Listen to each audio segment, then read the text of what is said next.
Morning guys, welcome to our YouTube channel let's learn with Abhishek. तो आज के video में हम बात करेंगे guys failure of Ohm's law के बारे में। अभी तक बात करें हम लोग इस चैप्टर में ख़त्म कर चुके हैं। बेसिकली जो है हम लोग का चल रहा है क्लास 12th का फिजिक्स का पोर्शन, जिसमें हम लोग unit 1 electrostatics, unit 10 communication system और यूनिट 3 जो तीसरा यूनिट है, बेसिकली ये दूसरा यूनिट है लेकिन हम लोग जो है सीरियल वाइज में इसको तीसरे नंबर पर पढ़ रहे हैं, जिसका टाइटल है करंट इलेक्ट्रिसिटी। और करंट इलेक्ट्रिसिटी में बेसिकली गाइस करंट क्या होता है, उसका डायरेक्शन क्या होता है, कितने टाइप्स के करंट होते हैं, करंट का यूनिट और डायमेंशन और ओम्स लॉ, बेसिकली ये सब सारा कुछ हम लोग जो है कवर कर चुके हैं। तो आज का जो हमारा टॉपिक है गाइस वो है failure of Ohm's law. Ohm's law fail कहाँ कहाँ करता है। तो स्टार्ट करते हैं आज के लेक्चर को गाइस बिना किसी देरी के। लेकिन स्टार्ट करते हैं आज के हमारे शानदार कोटेशन के साथ। आज का जो हमारा कोटेशन है वो है you are only confined by the walls you built yourself. देखिए बहुत ही अच्छी बात कही गई है यहाँ पर कि आप जो है ना जिस दीवार को आप क्रिएट करते हो, समझना इसका कहना है, जिस दीवार को आप क्रिएट करते हो वो आप उसी के अंदर उलझ के रह जाते हो। दूसरी भाषा में अगर कहें तो आप वो सब कुछ कर सकते हो जो आप सोच सकते हो। मतलब आपका सोच ही आपका करियर डिसाइड करता है कि आगे आप क्या करोगे। कहने का मतलब है आप जो है दुनिया के चक्कर में जो है इधर उधर नहीं बनते हैं, अपने सोच के कारण बन के रह जाते हैं। आप जितना ऊंचा सोच सकते हैं उतना ही ऊंचाई तक पहुंच सकते हैं। तो ट्राई करिए जितना ज़्यादा आप अच्छा सोच सके। कहने का मतलब है, इसी में एक और कोटेशन आता है, मैं इसके साथ ऐड करना चाहूँगा कि बोला गया है कि इंसान वो सब कुछ कर सकता है जो वो सोच सकता है, और आप वो सब कुछ सोच सकते हैं जो आज तक आपने नहीं सोचा है। तो कहने का मतलब है कि सिर्फ आप जो है उसी तक निर्भर हैं, उसी के अंदर तक सीमित हैं जितना आप सोच सकते हैं। जो वॉल आप बिल्ड करते हैं अपने थिंकिंग का, आप उसी के अंदर सिमट के रह जाते हैं। यही इसलिए अच्छा यही होगा कि अपने लिए अच्छा से अच्छा चीज़ सोचिए, गोल को अपना बड़ा से बड़ा रखिए, ताकि उस गोल से थोड़ा कम भी मिले ना हमको तो एक अप्रोप्रिएट पोजीशन पर पहुंच सकें, ताकि हमारे लाइफ में आगे ये काश वर्ड नहीं आए। ये काश वर्ड आया था ना कि काश ये होता, तो काश वर्ड आने से पहले ही आप ट्राई करें कि हम क्या करें कि आने वाले समय में इस काश वर्ड से हमको पीछा छुड़ाना पड़े, ताकि हमको अपने आप से फ्यूचर में कोई कंप्लेन नहीं हो। और इसका एक ही तरीका है, आप जो भी चीज़ कर रहे हो इस एज में, आप टीन एज में, बेसिकली जो आपका 13 से लेकर के 18-19 तक का एज है, उस टाइम आप जो कर रहे हैं आप उसमें 100% दीजिए। अपना अगर आप 100% देते हैं तो आप डेफिनेटली जो है आप सक्सेसफुल होइएगा लाइफ में, ये मेरी गारंटी है। तो स्टार्ट करते हैं गाइज अपना आज का टॉपिक स्टार्ट करने से पहले बता दे बच्चे, हमारा ये जो टॉपिक है आज का वो है फेलियर ऑफ ओम्स लॉ। इसको जानने से पहले एक बार हम आपको बता देते हैं कि व्हाट इज ओम्स लॉ। समझिए बात को। ओम्स लॉ एकदम क्लियर कट भाषा में अगर आपको हम समझाएं तो ये होता है कि अगर किसी कंडक्टर का हम वोल्टेज बढ़ाएंगे, पोटेंशियल डिफरेंस बढ़ाएंगे तो करंट बढ़ेगा। ये हम जानते हैं कि voltage is directly proportional to current, V is directly proportional to I. और यहाँ पर जो है हम लोग इस प्रोपोर्शनलिटी का साइन को हटाने के लिए कांस्टेंट लगाते हैं आर। तो भी इजकल टू आर आई, और आर को रेजिस्टेंस बोलते हैं, प्रतिरोध, और प्रतिरोध उस प्रॉपर्टी के बोलते हैं जिस प्रॉपर्टी के कारण जो है करंट का फ्लो रुकता है या अपोज किया जाता है। तो बेसिकली एक ही चीज़ आप ध्यान में रखिएगा यहाँ पर कि ओम्स लॉ कहता है कि voltage is directly proportional to current. मतलब अगर वोल्टेज हम जितना बढ़ाएंगे उतना ही ज़्यादा करंट बढ़ेगा, और वोल्टेज को जितना घटाएंगे उतना ही ज़्यादा करंट मेरा घटते चला जाएगा। ओके, मतलब जिस दर में हम वोल्टेज को बढ़ाएंगे उस दर में परिवर्तन मेरा करंट में भी आएगा। ये होना चाहिए ओम्स लॉ के अकॉर्डिंग। ओके, अब इसका फेलियर, ये हमेशा जो है ना, ये जो इक्वेशन हम बोले कि वोल्टेज बढ़ाएंगे तो करंट बढ़ेगा, वोल्टेज घटाएंगे तो करंट घटेगा, ये हमेशा जो है वो सही साबित नहीं होता है। कहीं कहीं जो है ये गलत हो जाता है। मतलब हमेशा वोल्टेज बढ़ाने से करंट नहीं बढ़ता है, लेकिन लॉ तो यही बोलता है कि वोल्टेज बढ़ाने से करंट बढ़ना चाहिए।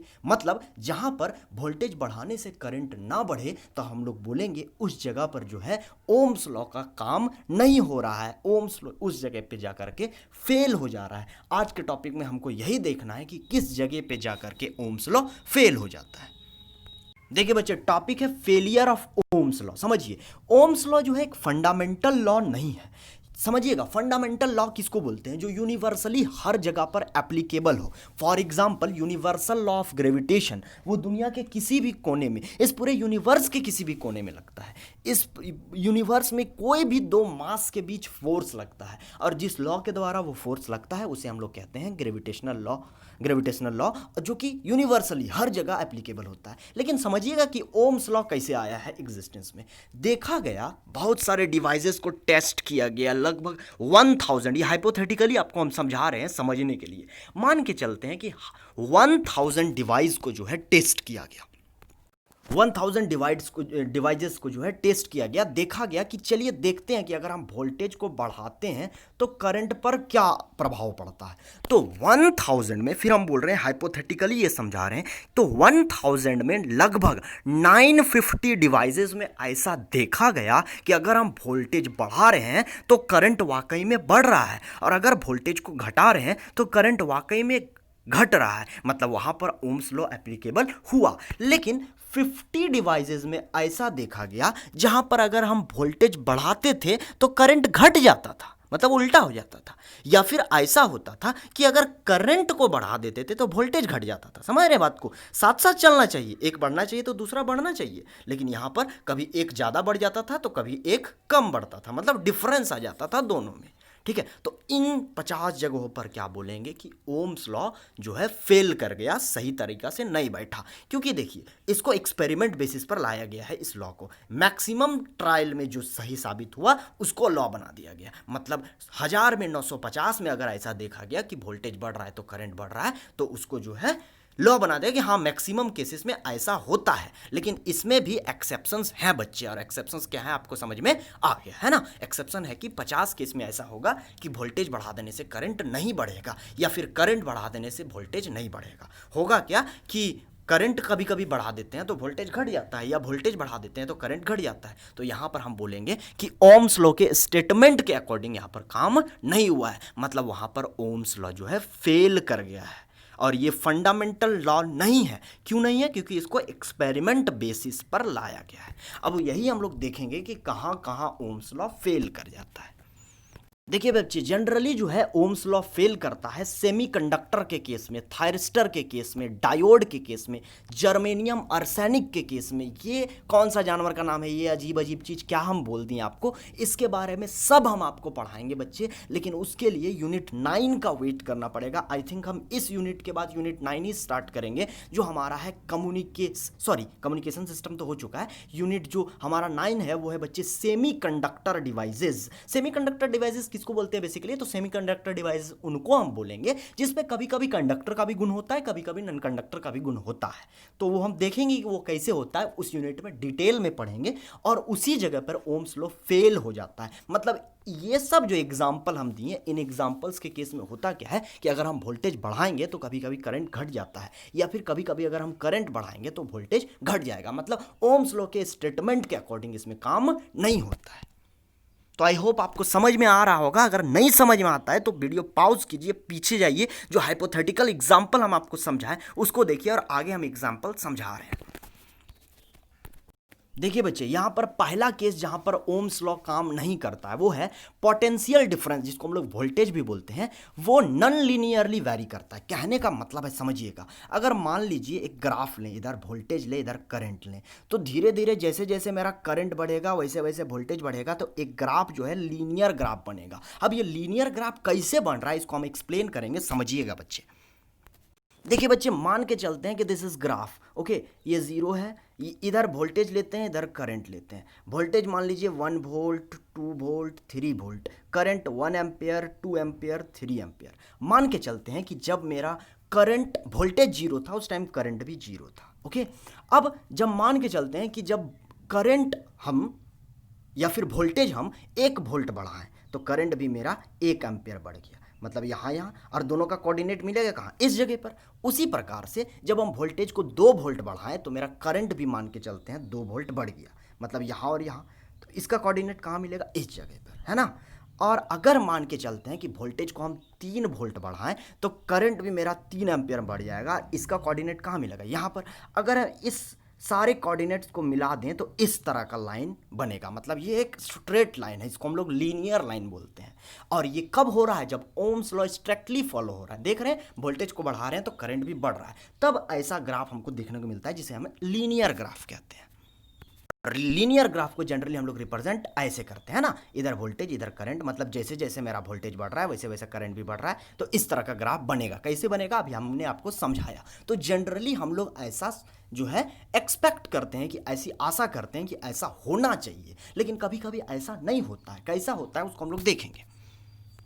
देखिए बच्चे, हम लोग यहाँ पर एक्सपेक्ट कर रहे थे ग्राफ कि ये सीधा जाएगा, लेकिन ये डॉटेड लाइन दिख रहा है तो देखिए कुछ दूर तक सीधा गया, उसके बाद ये टेढ़ा हो गया, मतलब लीनियर ग्राफ ये नहीं रहा। मतलब हम लोग कहेंगे कि यहाँ पर ओम्स लॉ फेल कर गया। अब ये देखते हैं ये किसके केस में हो सकता है।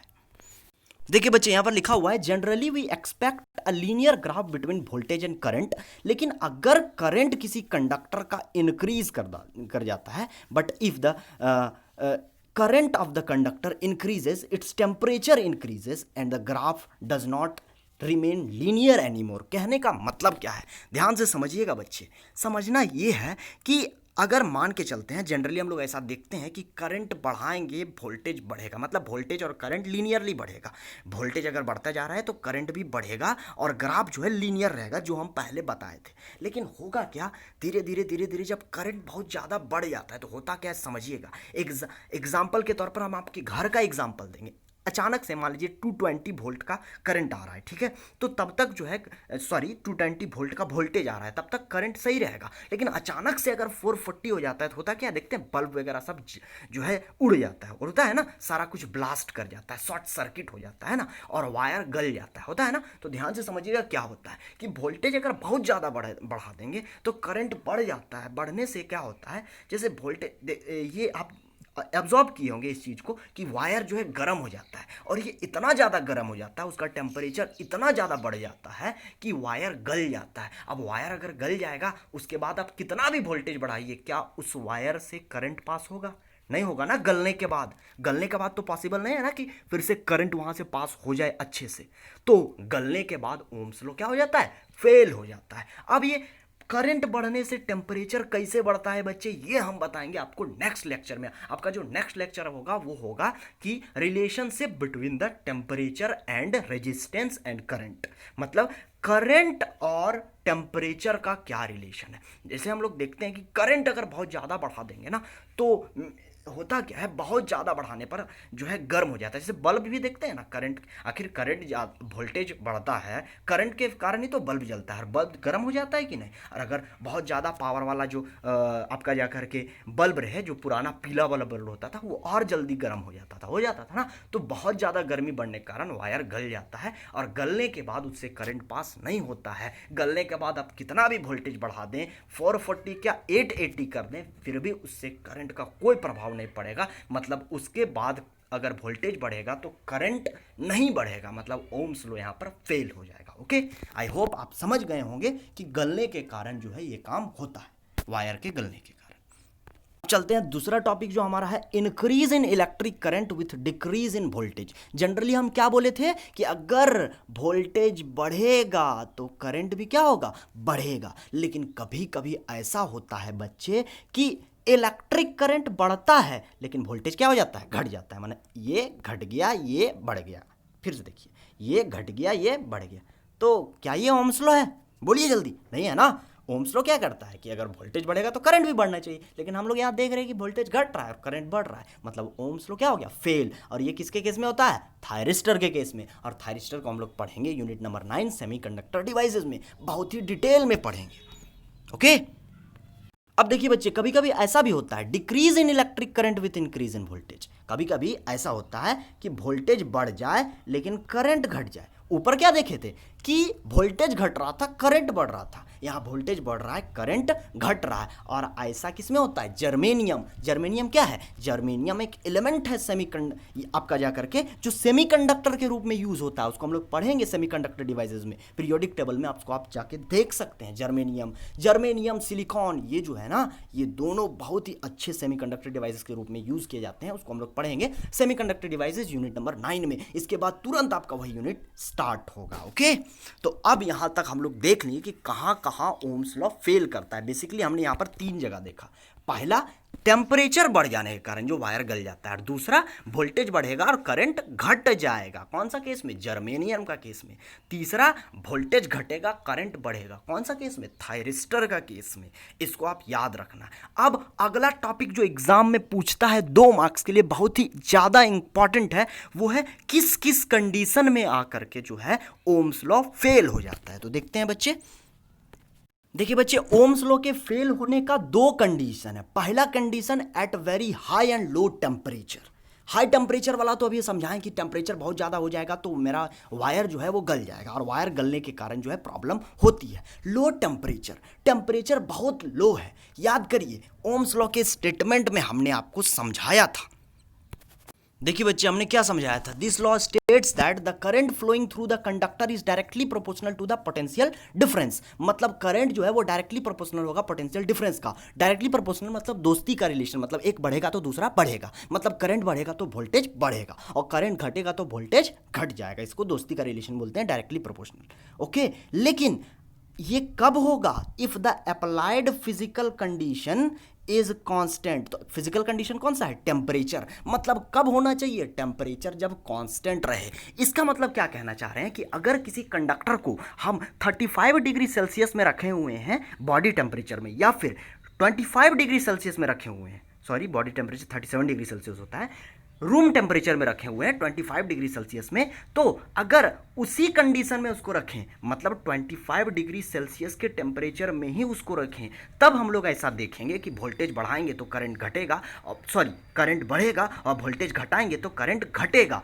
लेकिन अगर हम टेम्परेचर के साथ छेड़छाड़ करेंगे, अगर 25 डिग्री सेल्सियस से 30 डिग्री सेल्सियस करेंगे, तो ऐसा हो सकता है कि वोल्टेज बढ़ाने से करंट ना बढ़े, और ऐसा भी हो सकता है कि वोल्टेज बढ़ाने से करंट घट जाए, या करंट को बढ़ाने से वोल्टेज घट जाए, मतलब फेल कर जाएगा। अगर हम टेम्परेचर के साथ छेड़छाड़ किए तो ओम्स लॉ मेरा जो है फेल कर जाएगा। तो कब कब फेल करता है? तो पहला, at very high and very low temperature. Temperature को मॉडरेट रखना जरूरी है, और मॉडरेट टेम्परेचर किसको बोलते हैं? एकदम जो ना ज़्यादा कम हो ना ज़्यादा ज़्यादा हो, उसे हम लोग कहते हैं रूम टेम्परेचर 25 डिग्री सेल्सियस। वो कंडीशन जो है ज़रूरी होता है। लेकिन ये कुछ कुछ कंडक्टर्स के लिए, कुछ कुछ कंडक्टर्स के लिए जो है जरूरी टेम्परेचर 55 डिग्री सेल्सियस होता है, किसी किसी के लिए 65 भी होता है। तुम लोग जो है ये आप लोग मत बोलने लगिएगा कि सर आपने तो 25 डिग्री बताया था, बगल वाले सर तो कुछ और बता रहे हैं। वो वेरी करता है अकॉर्डिंग टू द कंडक्टर। अब आगे चलते हैं, दूसरा कंडीशन कौन सा है जहां पर ओम्स लॉ फेल करता है। देखिए बच्चे, वो दूसरा कंडीशन जहां पर ओम्स लॉ फेल कर जाता है वो है at very high potential difference. मतलब बहुत ही ज़्यादा वोल्टेज, एक्सेसिव वोल्टेज हो जाएगा तो ओम्स लॉ फेल कर जाएगा। अभी बताइए, हमने एग्जांपल दिया था कि ज़्यादा वोल्टेज हो जाएगा, 440 से ज़्यादा हो जाएगा, तार गल जाएगा। तार गल जाएगा तो ओम्स लॉ फॉलो नहीं होगा वहाँ पर। अभी हमने समझाया था ना कैसे कैसे होता है। तो ये दोनों कंडीशन बहुत ही ज़्यादा इंपॉर्टेंट है, एग्जाम में हमेशा इससे क्वेश्चन पूछता है। इसको हम लोग दूसरे तरीके से भी समझ सकते हैं, at very high potential difference. इसको हम नेक्स्ट लेक्चर में अच्छे समझाएंगे, लेकिन ये जनरली आपको याद रखने के लिए ये समझ जाइए कि ज़्यादा वोल्टेज होता है तो तार गल जाएगा, और तार गल जाएगा तो उससे करंट पास नहीं होगा। उसका भी रिलेशन टेम्परेचर से ही है, आगे देखेंगे कैसे। ओके, तो इस तरह से 2 कंडीशन था जहां पर मेरा ओम्स लॉ फेल हो गया बच्चे। ओके, ऊपर वाले 3 केसेस थे कि किस तरह से ओम्स लॉ फेल कर रहा है, लेकिन नीचे वाला जो था वो कंडीशन था कि आखिर क्या क्या सिचुएशन है जिसमें ओम्स लॉ फेल हो जाता है, और ऊपर वाला कि किस तरह से फेल हो सकता है। या तो करंट बढ़ जाए वोल्टेज घट जाए, या तो वोल्टेज बढ़ जाए करंट घट जाए, या फिर ज़्यादा टेम्परेचर जो बढ़ जाता है कंडक्टर के केस में हो जाता है। ओके, तो अब हम लोग देखेंगे हमारा आज का जो लास्ट टॉपिक है वो है types of conductor on the basis of Ohm's law. Ohms law के आधार पर कितना तरह का कंडक्टर होता है। तो जनरली हम लोग देखें कि यहाँ पर हमने हाइपोथेटिकली आपको समझाया था कि 1000 एक्सपेरिमेंट किए गए थे, जिसमें 950 में ऐसा देखा गया कि वोल्टेज बढ़ाएं तो करंट बढ़ा, और वोल्टेज घटाएं तो करंट घटा। मतलब उन 950 केसेस में ऐसा हुआ था बच्चे कि ओम्स लॉ फॉलो किया गया था। लेकिन 50 केसेस में ऐसा हुआ जहां पर ओम्स लॉ फॉलो नहीं हो पाया। यहाँ वहां पर अगर हम लोग करंट को बढ़ा दिए तो वोल्टेज घट गया, या फिर वोल्टेज बढ़ा दिए तो करंट घट गया, मतलब वहां पर ओम्स लॉ फॉलो नहीं हुआ।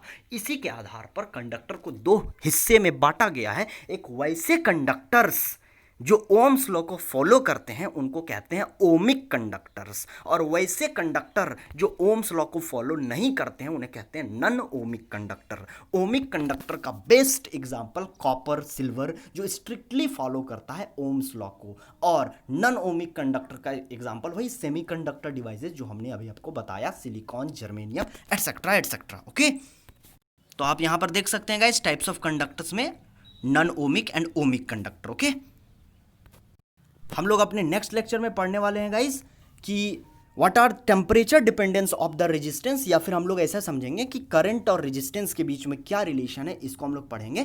तो अगर वीडियो पसंद आता है तो लाइक कीजिए, पसंद नहीं आता है तो डिसलाइक कीजिए। और डिसलाइक क्यों किए, कारण ये बताइए। और दूसरा चीज़, अगर पसंद आता है तो जिस किसी भी सोशल मीडिया में आप लोग जो है जुड़े हुए हैं उसको जो है आप इसको शेयर कर दीजिए, और जहाँ भी शेयर कीजिए हैशटैग लेट्स लर्न विद अभिषेक ठाकुर इसको आप ऐड कर लीजिएगा, ताकि जो है हम लोग की फैमिली थोड़ी बड़ी हो सके। देखिए समझ में आता है तो लाइक कर दिया कीजिए। ओके, इससे हमें बहुत ही ज़्यादा मोटिवेशंस मिलते रहती हैं। और दूसरी चीज़ बच्चे, आप रिवाइज करते रहिए। देखिए अभी कंडीशंस जो है गाँव में ठीक नहीं है, थोड़ा होता क्या है कि बारिश अनसर्टेन है, आप लोग को खुद भी पता है कि अनसर्टेन बारिश है। कल जैसे फिर से बारिश शुरू हो गई, अब बारिश शुरू हो गई, साथ ही साथ लाइटनिंग भी होना शुरू हो गया, और उसी बीच में जो है रात को मैंने अपना डिवाइस जो है चार्ज नहीं लगाया था, तो डिवाइस चार्ज, रेलवे का लाइन का जो है ट्रेन का आवाज़ आ रहा है।